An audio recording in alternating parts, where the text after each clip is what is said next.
क्या होगा जब आपका प्लेन एक सुनसान बर्फीली पहाड़ी पर क्रैश हो जाए? क्या होगा जब आप 2 महीनों के लिए उस बर्फीली पहाड़ पर फंस जाओ, जहाँ ना आपके लिए खाना हो, न शरीर के लिए गर्म कपड़े, और जहाँ सिर्फ आपके पास खुद को जिंदा रखने के लिए आपको इंसानी मांस खाना पड़े, वो भी अपनों का। ये सुनने से ही आपको अजीब लग रहा होगा ना, और कल्पना करने मात्र से ही आपके रोंगटे खड़े हो गए होंगे। अगर मैं आपको बताऊं कि ये घटना सच में घट चुकी है, तो आपका रिएक्शन क्या होगा? जी हाँ दोस्तों, इस वीडियो में आज हम जिस प्लेन की कहानी के बारे में बात करने वाले हैं, वो महज एक कहानी ही नहीं, बल्कि दिल दहलाने वाली सच्ची घटना है।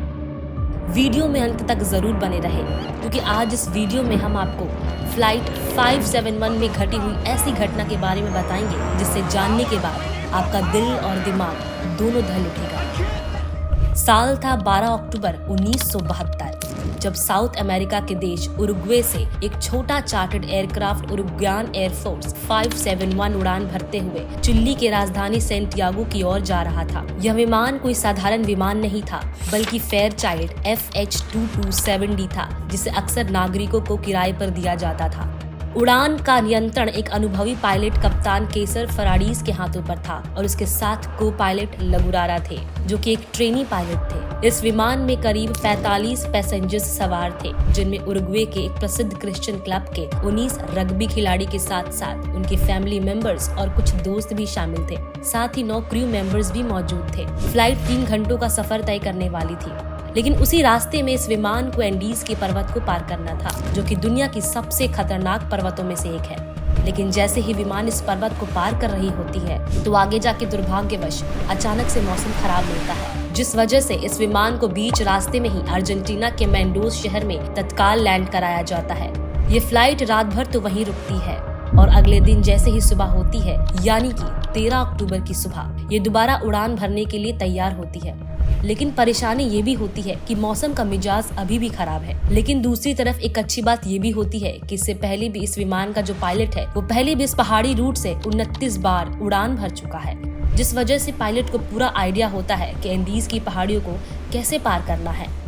पायलट की इसी कॉन्फिडेंस से 13 अक्टूबर को फ्लाइट 571 खराब मौसम में ही 2:18 पर फिर से उड़ान भरती है।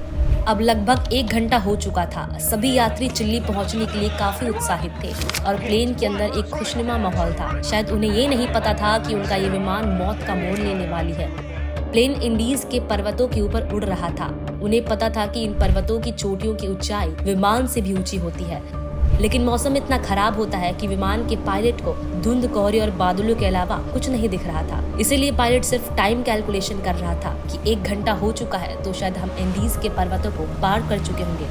मतलब कि टाइम का कैलकुलेशन पायलट के अंदाजे से चल रहा था। हालांकि पायलट का अंदाजा जनरली गलत नहीं होता, लेकिन इस केस में पायलट गलत था। प्लेन उड़ तो जरूर रहा था, लेकिन एंडीज के पर्वतों पर ही। पायलट और सभी क्रू मेंबर्स को लगा कि शायद वे लोग चिल्ली आ गए हैं और बहुत जल्द इनका प्लेन सेंटियागो आ जाएगा, तो अब शायद टाइम आ चुका है। अब पायलट ने फ्लाइट को मिसजज किया और गंभीर गलती कर दी, और प्लेन को धीरे धीरे नीचे करने लगे लैंडिंग के लिए, जिसके बाद विमान घने बादलों और तेज हवाओं के बीच फंस गया और विमान बुरी तरह हिलने लगा। लेकिन जैसे ही सामने की धुंध हटी, सामने एक पहाड़ आ गया, और पहाड़ से टक्कर ना हो इसलिए पायलट ने जल्दबाजी में प्लेन को एकदम से हवा में उठाया। लेकिन अब बहुत देर हो चुकी थी। प्लेन का बैलेंस बिगड़ गया और वो तेजी से नीचे की तरफ गिरने लगा, जिसके बाद प्लेन का जो सबसे आखिरी हिस्सा था, वो टूटा और टूटकर एंडीज की पर्वतों पर ही गिर गया।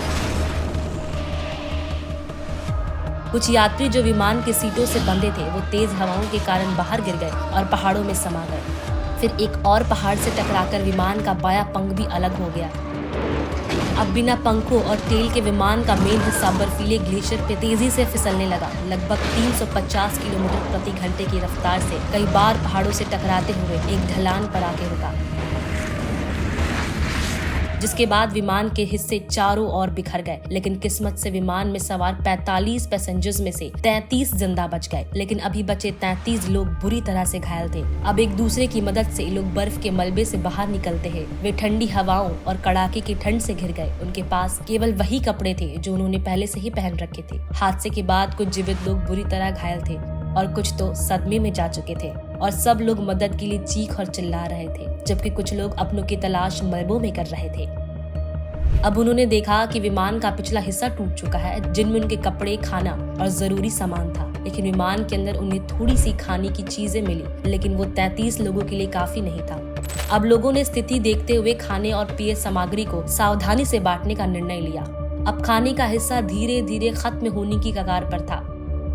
पानी के लिए उन्होंने वाइन की कुछ बोतलों में बर्फ इकट्ठा कर धूप में पिघलने दिया, लेकिन इस प्रक्रिया में बहुत वक्त लग रहा था और लोग परेशान। अब जैसे जैसे रात हो रही थी, लोगों की चिंता और डर और भी बढ़ रहा था। वो लोग एंडीज की पर्वत पर रात गुजारने को मजबूर थे। कड़कड़ाती ठंड से बचने के लिए वो सभी एक साथ सिमट गए।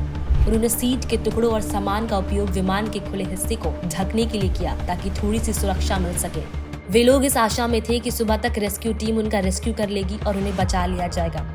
अब जैसे ही रेस्क्यू टीम को पता चला कि प्लेन रडार से गायब हो गया है, तो उसके तुरंत बाद ही टीम उन्हें ढूंढने के लिए निकल जाती है। और रेस्क्यू टीम ये चाहती थी कि सभी लोग रात होने से पहले मिल जाए, क्योंकि उन्हें पता था कि एंडीज की पर्वत पर रात गुजारने का मतलब था मौत के मुंह में जाना, क्योंकि इतनी ठंड में कोई जिंदा नहीं बच सकता। लेकिन बदकिस्मती से रात होने से पहले रेस्क्यू टीम विमान को ढूंढ नहीं पाती है। अब 14 जनवरी की सुबह जब उनकी आंख खुली तो वे निराश हो गए, क्योंकि कोई भी मदद के लिए नहीं पहुंचा था। अब कुछ लोगों ने बैगों में पड़े लिपस्टिक और नेल पेंट की मदद से प्लेन के बीचों बीच SOS लिखने की कोशिश की, इस उम्मीद में कि शायद कोई उन्हें बचा ले और ये अक्षर रेस्क्यू टीम के नजर में आ जाए। लेकिन विमान का रंग सफेद होने के कारण और चारों तरफ बर्फबारी से ढकता जा रहा था, और दुर्भाग्यवश उन्हें एक और ठंडी रात का सामना करना पड़ा, जिनमें से 5 और लोगों ने रात को ही दम तोड़ दिया। सुबह होने पर यहाँ इतनी धूप होती थी कि ये लोग अंधे होने लगे थे। कई दिनों तक उन्होंने कई कोशिशें की। जब भी कोई प्लेन ऊपर से गुजरती थी तो अपने हाथों को ऊपर कर लेते थे, लेकिन इन सब के बावजूद भी वे निराश हो गए, क्योंकि अब भी कोई मदद के लिए नहीं आया था और कोई उम्मीद भी नजर नहीं आ रही थी, जिसे देखकर लोगों की हिम्मत कमजोर पड़ रही थी। धीरे धीरे दिन बीतता गया और रात होती गई। अब 9वें दिन अचानक से विमान के लोग सर्चिंग चालू कर देते हैं, इस आशा में कि शायद कुछ मिल जाए। जिसके बाद उन्हें एक रेडियो मिलती है। उस रेडियो में जो न्यूज चल रही होती है, वो सुनने के बाद आपका दिल दहल जाएगा। दरअसल रेडियो में इसे विमान के बारे में बताया जा रहा होता है। ये बताया जा रहा होता है कि सर्च ऑपरेशन चल रही है और लोगों को ढूंढने की पूरी कोशिश की जा रही है, लेकिन लोग नहीं मिले, ना ही प्लेन मिली। इसीलिए अब सर्च ऑपरेशन को बंद किया जा रहा है, क्योंकि भयंकर बर्फबारी और तूफान आने की आशंका जताई जा रही थी। क्योंकि अब सबको लगता है कि सभी लोगों की मौत हो गई है, बस लाशें ढूंढना बाकी है। ये खबर सुनते ही लोग रोने लगते हैं और अंदर से टूट जाते हैं। वो और उनका एक विश्वास भी कि शायद वो बच जाएंगे, ये खत्म हो जाता है।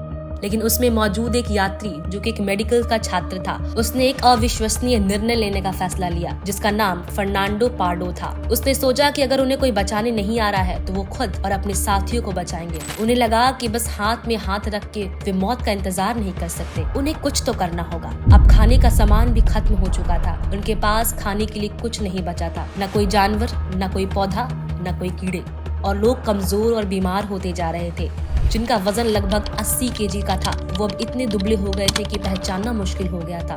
लोग इतने मजबूर हो गए थे कि वे विमान के सीटों के चमड़ी तक खा रहे थे, जिससे उनको उल्टी हो जा रही थी। जिसके बाद मेडिकल स्टूडेंट फर्नांडो पार्डो ने एक चौंकाने और दिल दहलाने वाली बात लोगों से कहा, जिससे लोगों की आत्मा कांप गई। उन्होंने कहा कि उन्हें जीवित रहने के लिए उन्हें उन लोगों के शवों को खाना होगा जो पहले से ही हादसे में मारे जा चुके थे। यह एक डरावना और भयावह सुझाव था। लोगों ने इस बात पर बहस करना शुरू कर दिया। माहौल इतना डरावना हो जाता है कि लोग अपनों की लाशें छिपाने लगते हैं कि कहीं कोई इसे खा ना जाए, कि कैसे कोई अपनों को खा सकता है जिसके साथ वो हंसे, खुशियां बांटी और कुछ दिन पहले तक वक्त गुजारा था। इस सच्चाई का वो सामना नहीं कर पा रहे थे। लेकिन घंटों सोचने के बाद वे लोग इस पहल पर आए कि शायद यही एकमात्र रास्ता है खुद को जिंदा रखने के लिए। जिसके बाद सभी ने इस फैसले पर सहमति दी और कहा कि अगर उनमें से कोई भी जिंदा नहीं रहता है तो उनके शरीर को दूसरे का जीवन बचाने के लिए इस्तेमाल किया जाएगा।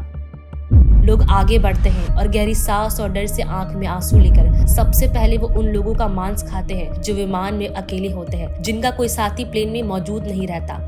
अब लोगों को लगा कि इतना सब कुछ के बाद भी लोग उन्हें बचाने नहीं आ रहे हैं, तो वे खुद ही पहाड़ के दूसरी तरफ जाएंगे, इस सोच में कि शायद आगे जाकर उन्हें कोई रास्ता या कोई गांव मिल जाए। जिसमें अब 4 लोग आगे आते हैं और कुछ लाशों का टुकड़ा लेकर आगे जाने का फैसला करते हैं।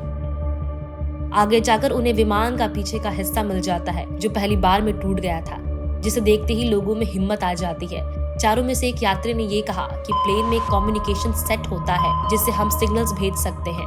लेकिन कुदरत को शायद कुछ और ही मंजूर था। इधर विमान के पास बहुत बड़ा बर्फ का तूफान आ जाता है, जिनमें वो लोग 3 दिन तक दबे रहते हैं, जिनमें से कुछ लोगों की मौत हो जाती है और दूसरी तरफ वो तीनों लोग 10 दिनों से लगातार चल रहे होते हैं और आगे जाकर उन्हें एक छोटा सा गांव दिखता है, जिनके बाद उनकी खुशी का ठिकाना नहीं होता। वे सीधे गांव वालों की मदद से आर्मी को कांटेक्ट करते हैं, जिसके बाद 2 हेलीकॉप्टर लेकर आर्मी तुरंत वहां पहुंचती है। जिसके बाद जो भी लोग वहां जिंदा बचे रहते हैं उनका रेस्क्यू किया जाता है, जिसमें से करीब 13 लोग की बॉडी मिली जो सही सलामत थे, जिन्हें किसी ने भी नहीं खाया था, और 15 से 16 लोगों की केवल हड्डियां मिली जिन्हें ये लोग खा चुके थे, जिससे कि वे जिंदा थे। लोगों को विश्वास नहीं हो रहा था कि आखिर ये लोग इतनी ठंड में 50-60 दिनों तक जिंदा कैसे रहे। जिसके बाद जिसकी हड्डियां मिली उनकी स्मारक वही बना दी गई, जिसमें उनके नाम के साथ एक मेमोरियल है। ये लोग फंसे तो थे 13 अक्टूबर को, लेकिन उनका रेस्क्यू 23 दिसंबर को किया गया। तो जरा सोचिए कि ये जो लोग बचे उन लोगों पर कुदरत का चमत्कार था या विल पावर, जिसकी वजह से ये लोग जिंदा रहे। तो कैसे लगी आपको आज की ये वीडियो, कमेंट सेक्शन में जरूर बताइएगा। ऐसे ही किस्से और कहानियों के लिए हमसे जुड़े और सब्सक्राइब करें हमारा चैनल अस्तित्व का रहस्य। धन्यवाद।